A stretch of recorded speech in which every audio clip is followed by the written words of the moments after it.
ආයිබෝවන් නිෂ්පාදන පොදු කාර්ය පිරිවැය පාඩමෙහි දෙවෙනි කොටස තමයි අද ඔයගොල්ලෝ වෙනුවෙන් මම අරගෙන ඇවිල්ලා තියෙන්නේ.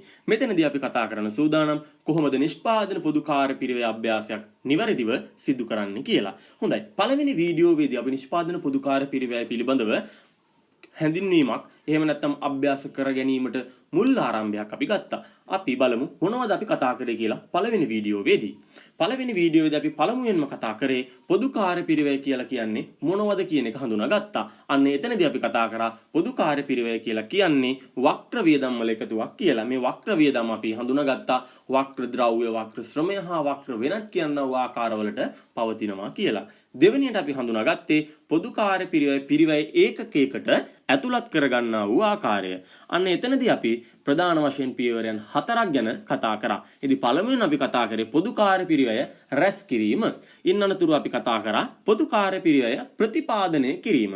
අපි තුන්වෙනියට කතා කරේ පොදු කාර්ය පිරිවැය විභජනය කරන්නා වූ ආකාරය. මෙන්න මේ විභජනය කරන්නා වූ ආකාරය අපි ප්‍රධාන වශයෙන් කොටස් දෙකක් තියෙනවා කියලා කතා කරා. ඒ තමයි ප්‍රාථමික විභජනය හා ද්විතීයික විභජනය.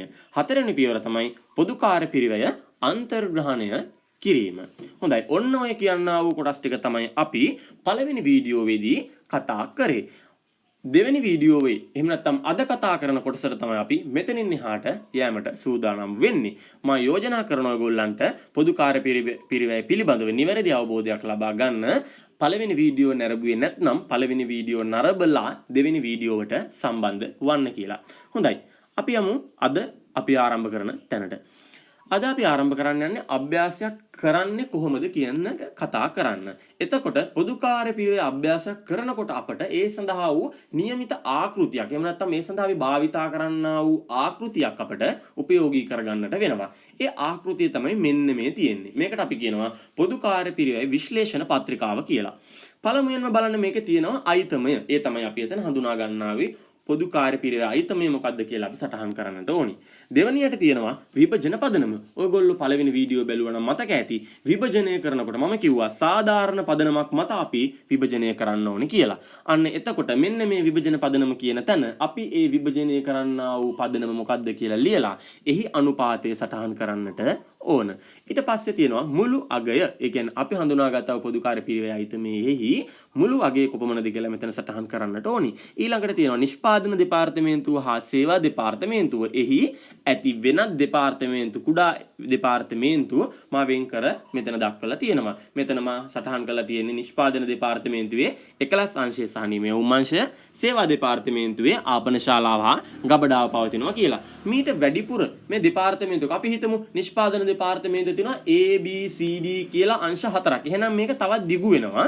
එතකොට අපි A B C D කියලා නිෂ්පාදන දෙපාර්තමේන්තුව යටතේ අංශ 4ක් අපි දාගන්න ඕන. අන්න ඒ ආකාරයට මේක තවත් දිගු වෙන්න හෝ කෙටි වීමට හැකියාවක් තියෙනවා. හොඳයි. අපි යමු අද අභ්‍යාසයට. අද අභ්‍යාසය තමයි මෙන්න මේ ඔයගොල්ලන්ට පෙනෙන්නේ. හොඳයි. පළමුවෙන්ම අපි කරන්න ඕනේ මොකක්ද අභ්‍යාසයේදී? අපි හොඳින් අභ්‍යාසය කියවන්නට ඕන. අන්න ඒ කියවනකොට අපි මොකද්ද කරන්න ඕන?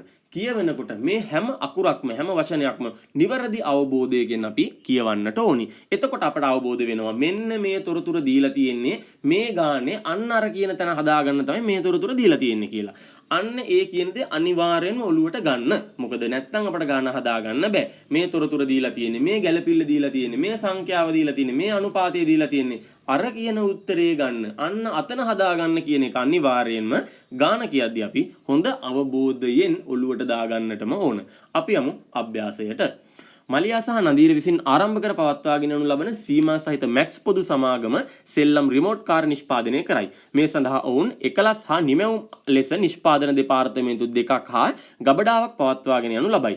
සමාගමෙහි ඇස්තමේන්තුගත පොදු කාර්ය පිරිවැය පහත පරිදි වේ. ඊට පස්සේ අපිට දීලා තියෙනවා කාම්හල් කුලිය, සේවක රක්ෂණ වාරික, යන්ත්‍රශය, වක්‍ර අමුද්‍රව්‍ය, ඒවා 11 හා නිමැවුම් කියලා වෙන් කරලම දීලා තියෙනවා. අන්න ඒ ටික දීලා තියෙනවා. ඒක වෙනත් තොරතුරු වල අපිට දීලා තියෙනවා. මෙහි යන්ත්‍ර පිරිවැය දීලා තියෙනවා. බිම් ප්‍රමාණය දීලා තියෙනවා, සේවක සංඛ්‍යාව, අයවැයගත යන්ත්‍ර පැය කොපමණද, අයවැයගත ශ්‍රම පැය කොපමණද කියලා අපට දීලා තියෙනවා. ඒත් එක්කම 11 සහ නිමැවුම් දෙපාර්තමේන්තුවේ පිළිවෙලින් 60% සහ 40% ලෙස ගබඩාව සේවා සපයනවා කියලා කියනවා. මොනවාටද ඒක වැදගත් වෙන්නේ?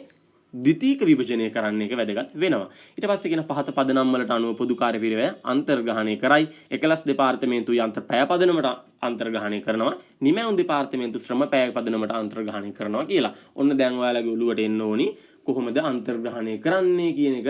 මෙන්න මේවා තමයි උපයෝගී කරගන්නේ කියන එක ඔළුවට එන්න ඕනි. ඊට පස්සේ තුන්වෙනි එකේ කියනවා එක් ඒකකයක් නිෂ්පාදනයට අවශ්‍ය කරන්නා වූ පැය ගණන. එතකොට එකලස් දෙපාර්තමේන්තු යන්ත්‍ර පැය 4ක් අවශ්‍යයි කියලා කියනවා. නිමැවුම් දෙපාර්තමේන්තු ශ්‍රම පැය 5ක් අවශ්‍යයි කියලා කියනවා. ඊට පස්සේ කියනවා එක් කාර්යයක් නිපදීමට ආදාළ සත්‍ය ඍජු පිරිවැය. ඒකට ඍජු පිරිවැය දීලා තියෙනවා ඍජු අමුද්‍රව්‍ය රුපියල් 100ක් සහ ඍජු ශ්‍රමය රුපියල් 150ක්. පස්වෙනි එකේදී කියනවා එක් රිමෝට් කාර්යයක විකුණුම් මිල රුපියල් 800ක් කියලා. මෙතනදී අපෙන් අවශ්‍ය වන්නේ අපෙන් ඉල්ලන්නේ විභජන පදනම දක්වමින් පොදු කාර්ය පිරිවැය විශ්ලේෂණ පත්‍රිකාව සකස් කරන්න.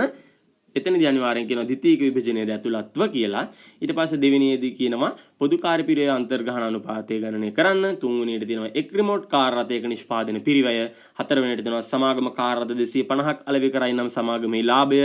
පස්වෙනියට කියනවා එක් කාර් රථයක විකුණුම් මිල රුපියල් 500ක් නම් එක් කාර් රථයක විකුණුම් ලාභය ගණනය කරන්න කියලා. හොඳයි. අපි යමු දැන් අභ්‍යාසය සිද්ධ කරන්න. පළමුවෙන්ම මොකද තියෙන්නේ අපිට හදන්න? විභජන පදනම දක්වමින් පොදු කාර්ය පිරිවැය විශ්ලේෂණ පත්‍රිකාව තමයි අපිට පළමුවෙන්ම හදන්න තියෙන්නේ. right. මෙන්න තියෙනවා පොදු කාර්ය පිරිවැය විශ්ලේෂණ පත්‍රිකාව. මේ ආකෘතිය ටිකක් වෙනස් ඇති මම කලින් පෙන්වූ ආකෘතියට වඩා. ඔව් මොකද අපි ද්විතීක විභජනයටත් මම මෙතන රූල් කරගෙන තියෙනවා. අන්නේ හින්දා තමයි වෙනසක් තියෙන්නේ. හොඳයි. අපි දැන් කොහෙන්ද ගාන පටන් ගන්නෙ? පළමු පියවරේදී කිව්වා මතකද මම පළවෙනි වීඩියෝවේදී කතා කරා පියවර 4කට තමයි අපි මේ පිරිවැය ඒකක වලට බෙදලා වෙන් කරන්නේ කියලා. එතකොට මොකද්ද පළවෙනි පියවර? හඳුනා ගැනීම. හරි. අපට ගානේ දීලා තියෙනවා හඳුනාගෙන. දෙවෙනි පියවර මොකද්ද? ප්‍රතිපාදනය කිරීම. right. එහෙනම් අපට ප්‍රතිපාදනය කරන්න මේකේ තියෙනවද කියලා අපි දැන් බලන්නට ඕන. අපි යමු ගානට. ගානේ තියෙනව නේද? මෙහෙම බලන් ගියාම වක්‍ර අමුද්‍රව්‍ය. right. වක්‍ර අමුද්‍රව්‍ය අපිට දීලා තියෙනවා වෙන් කරලා. වක්‍ර අමුද්‍රව්‍ය එතන අපිට වෙන් කරලා දීලා තියෙනවා. එතකොට අපි එකලස් හා නිමැවුම් කියන අංශ දෙකට අපිට වෙන් කරලා දීලා තියෙනවා මෙන්න මෙතන. හරි. එතන අපිට ඍජුවම හඳුනා ගන්න පුළුවන් එකලස් අංශයට වක්‍ර අමුද්‍රව්‍ය මෙන්න මෙච්චර ප්‍රමාණයක් පාවිච්චි කරලා නිමැවුම් අංශයට මෙන්න මෙච්චර ප්‍රමාණයක් වක්‍ර අමුද්‍රව්‍ය පාවිච්චි කරලා කියලා අපිට ඍජුවම හඳුනා ගන්න පුළුවන්. අපි අන්න ඒ ඍජුවම හඳුනා ගන්න පුළුවන් ඒවා ප්‍රතිපාදනය කරනවා. මෙන්න මේ විදිහට අපි ඒ ඍජුව හඳුනා ගන්න පුළුවන් ඒවා අපි මේකට අන්තර්ගත කරනවා. එහෙම නැත්නම් මේ සටහනේ අපි ලියා දක්වනවා. වක්‍ර අමුද්‍රව්‍ය අයිතමේ නම. ඊට පස්සේ විභජන පදනම. මොකද්ද පදනම? ඍජුව හඳුනා ගන්න පුළුවන් මොකද කරේ? ප්‍රතිපාදනය කරා. පදනම තමයි ප්‍රතිපාදනය. මුළු අගය. මේ වක්‍ර අමුද්‍රව්‍ය කොච්චරක් මුළු අගය තිබ්බද? 2,90,000ක්. එතනින් නිෂ්පාදන දෙපාර්තමේන්තුවේ එකලස් හා නිමැවුම් කියන අංශ වලට අපිට ඍජුවම හඳුනා ගන්න පුළුවන්. ඒගොල්ලෝ දීලා තිබ්බ ගානේ 1,25,500ක් හා 84,000ක් කියලා. මෙන්න මේ විදිහට අපි සටහන් කරනවා. අපි යමු ඊළඟට මොකද්ද කරන්නේ? දැන් අපිට ඍජුව හඳුනා ගන්න පුළුවන් ඒවා මේ අභ්‍යාසයේ තව තියෙනවද? නෑ නේද? හරි. එතකොට අපි මොකද්ද කරන්න ඕනේ? අන්න ඊළඟට තමයි අපි විභජනය කියන එකට යන්න ඕන. මොකද්ද විභජනය? විභජනයේත් මොකද්ද කරන්න ඕනේ? ප්‍රාථමික විභජනය. ඒ කියන්නේ මෙන්න මෙතන අපිට ඍජුව හඳුනාගත නොහැකි මේ ඍජුව හඳුනාගත නොහැකි වක්‍ර වියදම් එහෙම නැත්නම් පොදු කාර්ය වියදම් අපි සාධාරණ පදනමකට බෙදා වෙන් කරන්නට ඕන. අන්න ඒකට අපි ප්‍රාථමික විභජනයේදී අපි මෙතනදී ගමු කම්හල් කුලිය. කම්හල් කුලිය 1,20,000ක් තියෙනවා. කම්හල් කුලිය අපි මොකද්ද මෙතනදී යොදාගත යුතු සාධාරණ පදනම? කම්හලේ කුලිය. මේ කම්හලේ තියෙන එකලස් අංශය, නිමැවුම් අංශය, ගබඩා අංශය. අංශ තුනක් තියෙනවා. එතකොට කොහොමද අපි ඒකට සාධාරණ පදනමක් හඳුනාගන්නේ? කම්හල් කුලිය මේ තියෙනව ගොඩනැගිල්ල පවත්වාගෙන යන ඒ බිම් ප්‍රමාණයට නේද අපි මේක. ඔව්. එහෙනම් අපි මෙතනදී හඳුනා ගන්නවා බිම් ප්‍රමාණය කියන පදනම. බිම් ප්‍රමාණය අපි යොදාගෙන අපි එතනදී අනුපාතයක් සකස් කර ගන්නවා. මෙතන අපිට බිම් ප්‍රමාණය දීලා තියෙනවා එකලස් අංශයේයි මෙන්න මේ තියෙනව බිම් ප්‍රමාණය අපිට දීලා තියෙනවා 10,000යි 6,000යි 4,000යි කියලා. අන්න එතකොට අපිට මෙතන අනුපාතයක් හදාගන්න පුළුවන් කොහොමද?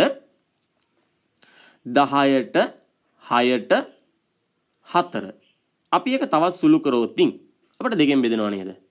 එතකොට අපිට පුළුවන් 5ට 3ට 2 කියන අනුපාතය ගන්න. අන්න ඒ අනුපාතයට අපි මෙන්න මේ කියන කම්හල් කුලිය අපි බෙදලා ඒ අනුපාතයට එකලස් නිමැවුම් හා ගබඩා කියන අංශවලට අපි ලබලා දෙන්නට ඕන.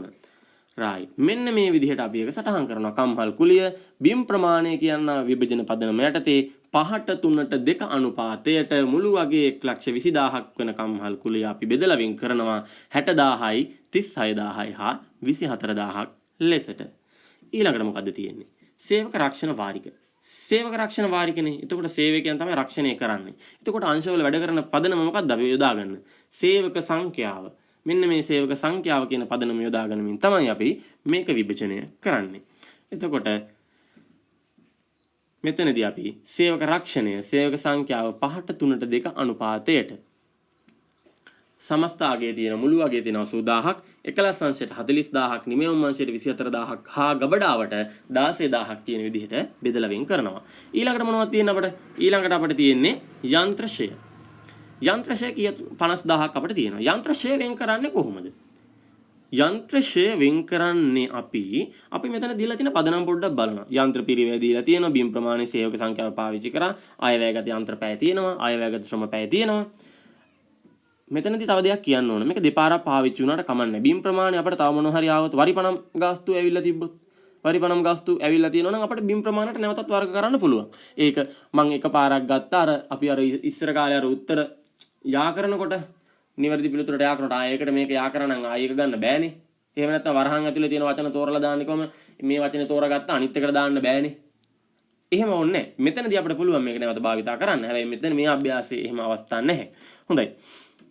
එතකොට අපි කතා කරේ යන්ත්‍රශය ගැන. එතකොට යන්ත්‍රශය අපට යන්ත්‍රනේ. එතකොට අපිට මෙතන යොදා ගන්න පුළුවන් සාධාරණ පදනම මොකද්ද?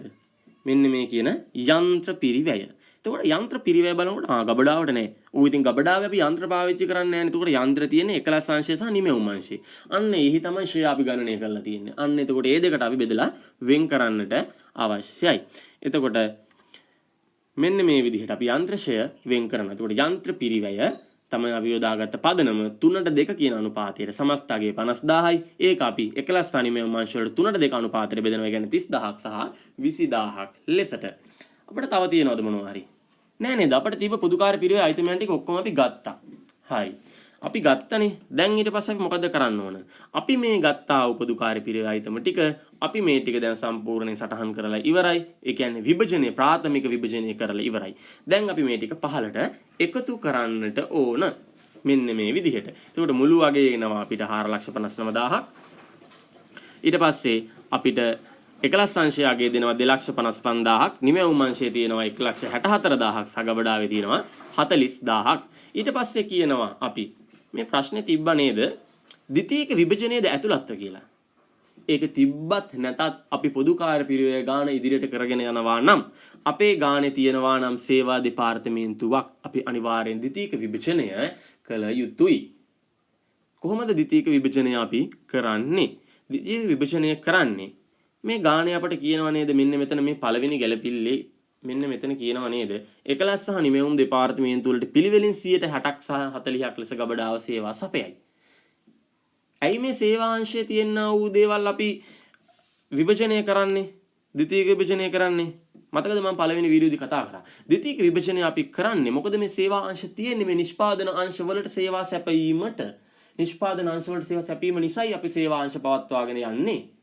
එතකොට මේ පිරිවැය අනිවාර්යයෙන්ම සේවා අංශවලට අදාළ වෙනවා.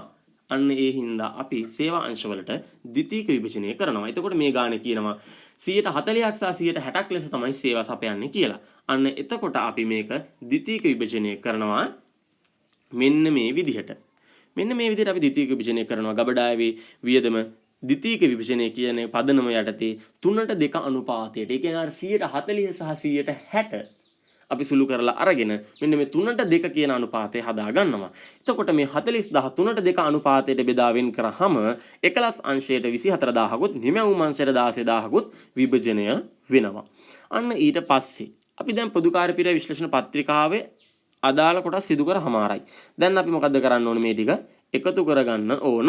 මෙන්න මේ විදිහට එකතු කරාම අපිට නිෂ්පාදන දෙපාර්තමේන්තුවේ එකලස් අංශයේ 2,79,000කුත් නිමෙවුම් දෙපාර්තමේන්තුවේ 1,80,000ක අගයකුත් අපිට එනවා. එතකොට දැන් අපි හරි පොදුකාර පිරිවේ විශ්ලේෂණ පත්‍රිකාව හදාගෙන ඉවරයි. ප්‍රාථමික විභජනය කරා ද්විතීයික විභජනය කරලා අපි මෙන්න මේ විදිහට අවසන් අගයන් එකතු කරලා අපි ගත්තා. දැන් පොදු කාර්ය පිරිවෙ විශ්ලේෂණ පත්‍රිකාව හදාගෙන ඉවරයි. ඔන්න දැන් ඔයා ගාණෙන් එක කොටසක් හදලා ඉවරයි. ඔන්න දැන් ලකුණු අරගෙන ඉවරයි. මෙන්න මේ කියන්නා වූ කොටසට. හොඳයි.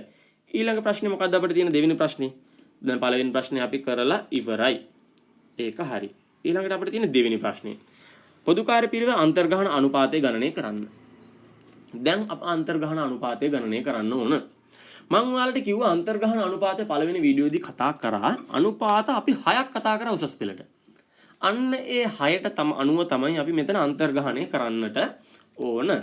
හැබැයි අපිට මේ අනිවාර්යෙන්ම ගානක යම් ඉඟියක් දෙනවා අපි මොන අනුපාතයටද අපි ගණනය කරන්න ඕනි කියලා. අන්න එතකොට මේ ගානේ මෙන්න මේ දෙවෙනි ගැළපිල්ලේදී කියනවා පහත පදනම් වලට අනුව පොදු කාර්ය පිරිවෙ අන්තර්ග්‍රහණය කරයි. එකලස් දෙපාර්තමේන්තුව යන්ත්‍ර පැය පදනමටත් නිමැවුම් දෙපාර්තමේන්තුව ශ්‍රම පැය පදනමටත් අන්තර්ග්‍රහණය කරනවා කියලා මෙතනදී කියනවා. එතකොට දැන් හදන්න තියෙන්නේ. දැන් අපි හදාගත්ත පොදු කාර්ය පිරිවෙ විශ්ලේෂණ පත්‍රිකාවේ මොකද්ද තියෙන්නේ? එකතු කරගත් එකලස් අංශ 2.79ක් තියෙනවා. නිමැවුම් අංශ 1.80ක් තියෙනවා. දැන් අපි ඒක අන්තර්ග්‍රහණය කරන්න ඕන. අන්තර්ග්‍රහණය කරන්නේ කොහොමද? right. මෙන්න මේ විදිහට තමයි අපි අන්තර්ග්‍රහණය කරන්නේ. එකලස් අංශය පොදු කාර්ය පිරිවෙ අන්තර්ග්‍රහණ අනුපාතය අපි ගන්නවා අයවැයගත නිෂ්පාදන පොදු කාර්ය පිරිවෙ බෙදෙනවා අයවැයගත යන්ත්‍ර පැය ගණනින්. මොකද එතන කියනවානේ අපිට අභ්‍යාසයේදී එකලස් දෙපාර්තමේන්තුව යන්ත්‍ර පැය පදනමට අන්තර්ග්‍රහණය කරනවා කියලා. එහෙනම් අපි යන්ත්‍ර පැය පදනම ගන්න ඕන. යන්ත්‍ර පැය පදනම ගත්තාම අර කියනවා 2,79,000 අපි බෙදන්න ඕනි අයවැයගත යන්ත්‍ර පැය ගණනින්. කොහෙන්ද අපි මේ යන්ත්‍ර පැය ගණන ගත්තේ? මතකද? මෙන්න මෙතන දීලා තියෙනවා. අදාළ වෙනත් තොරතුරු වල අයවැයගත යන්ත්‍ර පැය. අයවැයගත යන්ත්‍ර පැය එකලස් දෙපාර්තමේන්තුවට එකලස් අංශයට 9,000කුත් නිමැවුම් අංශයට 6,000කුත් ගිහිල්ලා තියෙනවා කියලා මෙන්න මෙතනදී අපට ගානේ දීලා තියෙනවා. අන්න එතකොට අපි මෙන්න මෙතන දීලා තියෙනවා මෙන්න මේ එකලස් අංශයේ 9,000 තමයි උපයෝගී කරගන්නේ ඒක අන්තර්ග්‍රහණය කරන්නට. අනිවාර්යයෙන්ම අපි මෙන්න මේ අදාළ වෙනත් තොරතුරු වල දීලා තියෙන මේ අයවැයගත යන්ත්‍ර පැය ගණන තමයි අපි යොදා ගන්නෙ. හොඳයි. එතකොට ඒ 9,000න් ඒ කියන්නේ අන්තර්ග්‍රහණ අනුපාතය අපි ගණනය කරගන්නවා. අයවැයගත නිෂ්පාදන පොදු කාර්ය පිරිවෙයි එකලස් අංශයේ තිබෙනා 2,79,000 එකලස් අංශයට අදාළ වෙන යන්ත්‍ර පැය ගණනින් බෙදලා. අන්න එතකොට අපට එනවා යන්ත්‍ර පැයකට රුපියල් 31යි කියලා. මෙතනදී මේ පිළිතුරු ලිවීමේදී ඔබ මතක තබා ගන්න අනිවාර්යයෙන්ම මෙතන අපට පිළිතුරු එන්නේ යන්ත්‍ර පැයකට. මොකද අපි යන්ත්‍ර පැය ගණනින් තමයි බෙදන්නේ. එතකොට අපට පිළිතුරු එන්න ඕනි එක් යන්ත්‍ර පැයකට කොපමණ පිරිවැයක් දරනවද කියලා. අන්න ඒක තමයි අපි මෙන්න මෙතන මේ විදිහට එන්නේ. අනිවාර්යයෙන්ම ඔබ තරයේ මතක තබා ගන්න පිළිතුරු ලිවීමේදී මෙන්න මේ යන්ත්‍ර පැයකට කියන එක අනිවාර්යයෙන්ම ලියන්න. එතකොට යන්ත්‍ර පැයකට රුපියල් 31ක් තමයි අපට එකලස් අංශයේ පොදු කාර්ය පිරිවෙ අන්තර්ග්‍රහණ අනුපාතයේදී ලැබෙන්නේ. හොඳයි. ඊළඟට අපිට තියෙනවා මොකද්ද? නිමැවුම් අංශය.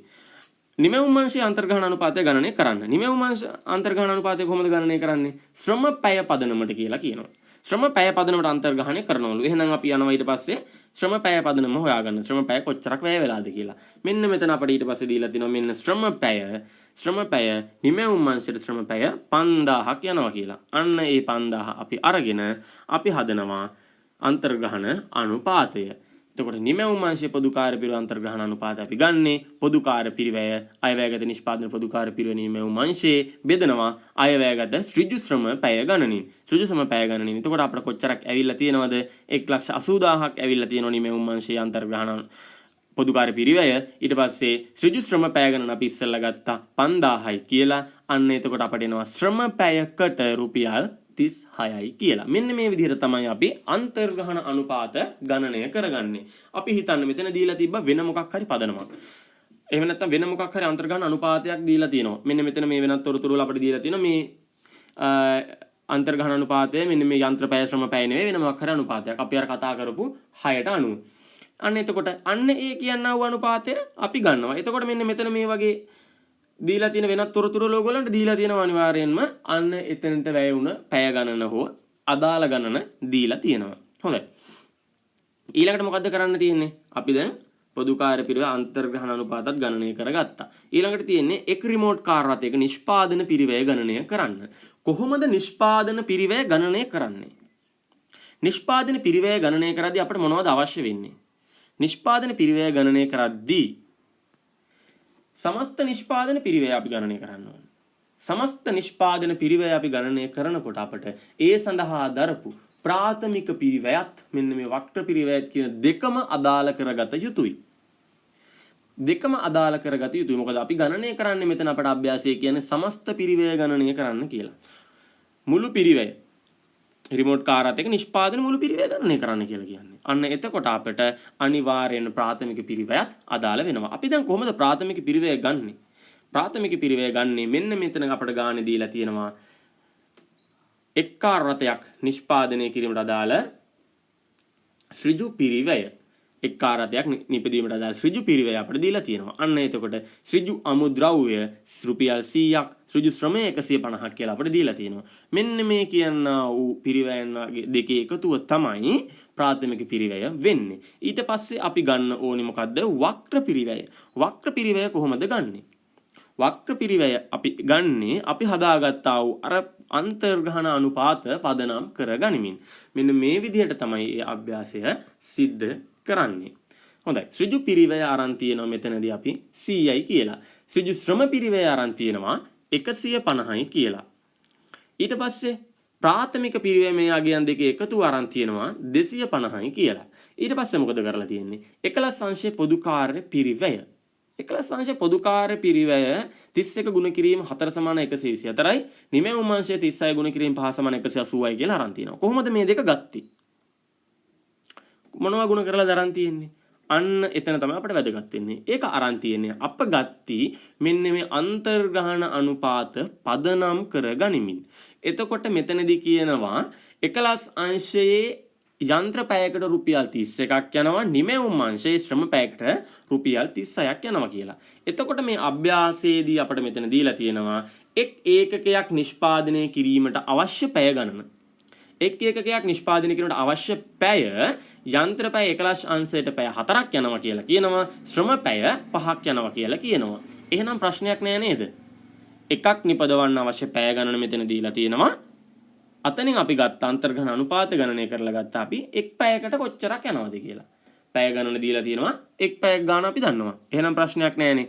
අන්න එහෙම කරලා තමයි මෙන්න මෙතන අරන් තියෙන්නේ. එතකොට එකලස් අංශයේ පොදු කාර්ය පිරිවැය අන්තර්ග්‍රහණ අනුපාතයෙන් අපට ආවා එක් පැයකට රුපියල් 31ක් යනවා කියලා. එතකොට ඒ සඳහා පැය 4ක් අපි යන්ත්‍ර පැය වැය කරනවා.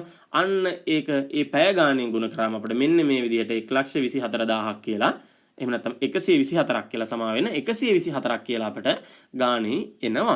ඊට පස්සේ නිමැවුම් අංශයේ පොදු කාර්ය පිරිවැය අපිට ආවා එක් පැයකට 36ක් කියලා.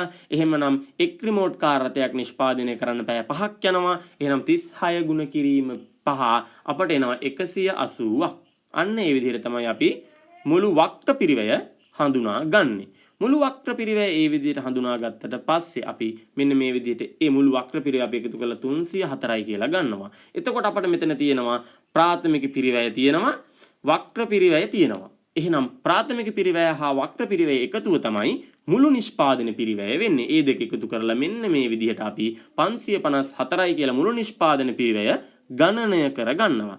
අන්න ඒ විදිහට තමයි එක් කාර් රථයක් නිෂ්පාදනය කිරීමට, එහෙම නැත්නම් එක් අයිතමයක් නිෂ්පාදනය කිරීමට අවශ්‍ය වෙන මුළු පිරිවැය ගණනය කර ගැනීම කරනු ලබන්නේ. හොඳයි. ඊළඟ ප්‍රශ්නේ මොකද්ද?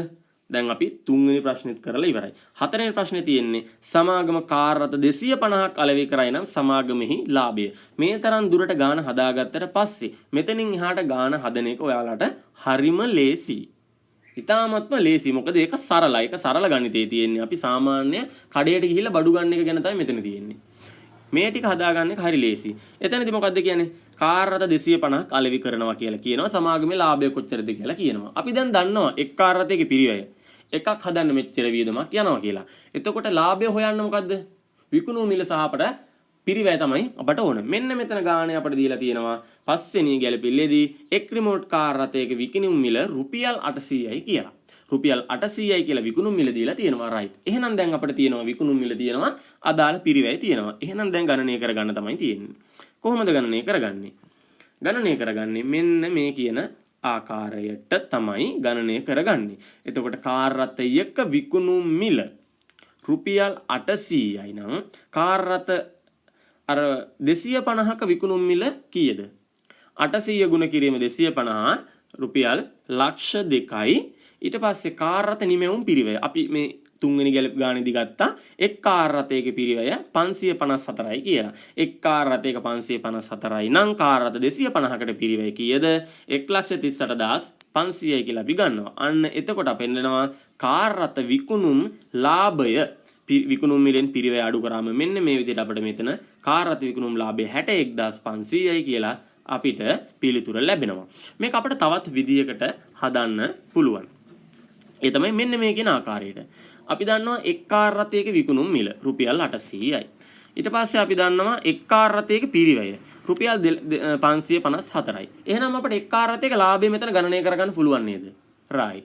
එක් කාර් රථයක ලාභය ගණනය කරගත්තා 246යි කියලා. එක් කාර් රථයක ලාභය 246යි නම් කාර් රථ 250ක් අලෙවි කරාම කීයද ලාභය? 246 ගුණ කිරීම 250 අපට එනවා මෙතනදී 61500යි කියලා. පිළිතුරු දෙකම සමානයි. මෙන්න මේ ආකාර දෙකම අනුගමනය කරලා අපට මෙතනදී එක් කාර් රථ විකුණුම් ලාභය ගණනය කරගන්නට පුළුවන්. එහෙනම් කාර් රථ 250ක් අලෙවි කිරීමේ ලාභය රුපියල් 61500යි. ඔයගොල්ලෝ මේ ගණන් හදනකොට අනිවාර්යයෙන්ම මේ ගාන මේ විදිහට ගාන විතරක් හදන්න එපා. මම මේ පහලින් දාලා තියෙනවා වගේ highlight කරලා තියෙනවා වගේ අනිවාර්යයෙන්ම පිළිතුර මේ විදිහට ලියන්නම අවශ්‍යයි. තුන්වෙනි ගැලපිල්ලෙත් එක් කාර් රථයක පිරිවැය 554කි කියලා අනිවාර්යයෙන්ම ලියන්නට අවශ්‍යයි. ඊට පස්සේ හතරවෙනි එකේ එක් කාර් රථ 250ක් අලෙවි කිරීමේ ලාභය 61500යි කියලා අනිවාර්යයෙන්ම ලියන්නම ඕනමයි. හොඳයි. අපි යමු ඊළඟ ගානට. ඊළඟ ගානේ මොකද තියෙන්නේ? හතරවෙනි එක හරි. පස්වෙනි එක කියනවා එක් කාර් රථයක විකුණුම් මිල රුපියල් 500ක් නම් කාර් රථ විකුණුම් ලාභය ගණනය කරන්න. කාර් රථයක් ඒගොල්ලෝ විකුණනවලු 500කට. මං හිතන්නේ අවුරුදු සීසන් එකට අවුරුදු සීසන් එකට නෙවෙයිනේ කාර් රථ විකුණන්නේ. අපි හිතමුකෝ වෙසක් කාලෙට කියලා. අර පෙරහැර කාලෙට පාරායිනේ තියන් ඉන්න අර සෙල්ලම් බඩු කඩේකට තමයි මේගොල්ලෝ හදලා තියෙන්නේ මේ ටික. හදලා ඉතුරු වෙලා. දැන් වෙසක් ඉවරයි, පොසොන් ඉවරයි, ඇසලත් ඉවර වෙලා දැන් කාර් රථ තව ඉතුරු වෙලා තියෙනවා ටිකක්. ඒ ටිකත් විකුණා ගන්න ඕනනේ. තියාගෙනත් වැඩක් නැහැ. ඒ හින්දා ඔන්න විකුණලා දානවා රුපියල් 500කට. එහෙනම් මේකට විකුණුම් ලාභය ගණනය කරන්න කියලා කියනවා. මේක හරිම සරලයි. අපි කොහොමද ගණනය කරගන්නේ මෙතනදී විකුණුම් ලාභය? මෙන්න මේ විදිහට තමයි ගණනය කරගන්නේ. කොහොමද? එක් කාර් රථයක විකුණුම් මිල දැන් කීයද? දැන් 500යි කියලා කියනවා. හැබැයි පිරිවැය අපි මුකුත් තුන්නේ නැහනේ. අපි හැදුවේ අර වියදමටම තමයි. දැන් විකුණන්නේ මේ ගානට උනාට. හරි. එක් කාර් රථයක විකුණුම් මිල 500යි කියලා කියනවා. කාර් රථයක නිමැවුම් පිරිවැය රුපියල් 554යි. 554යි නම් 500ට විකුණන්නේ 554ක් අපිට හදන්න වියදම් වෙලා තියෙනවා. එහෙනම් මේකේ ලාභයක්ද අලාභයක්ද ඉන්නේ?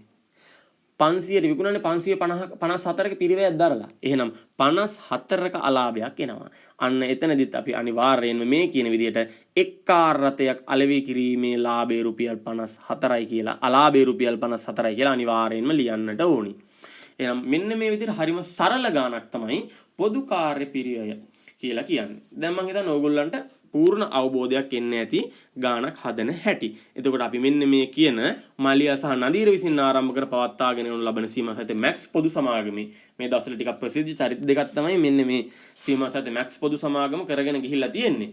කොමාර් සෙල්ලම් රිමෝට් කාර් හදපු මේ සමාගමේ දැන් අපි නිෂ්පාදන පොදු කාර්ය පිරිවැය හදා ගන්න හැටි දැන් හොඳට දන්නවා. මෙන්න මේ විදිහට තමයි නිෂ්පාදන පොදු කාර්ය පිරිවැය අභ්‍යාසයක් ඔයගොල්ලන්ට එන්නේ.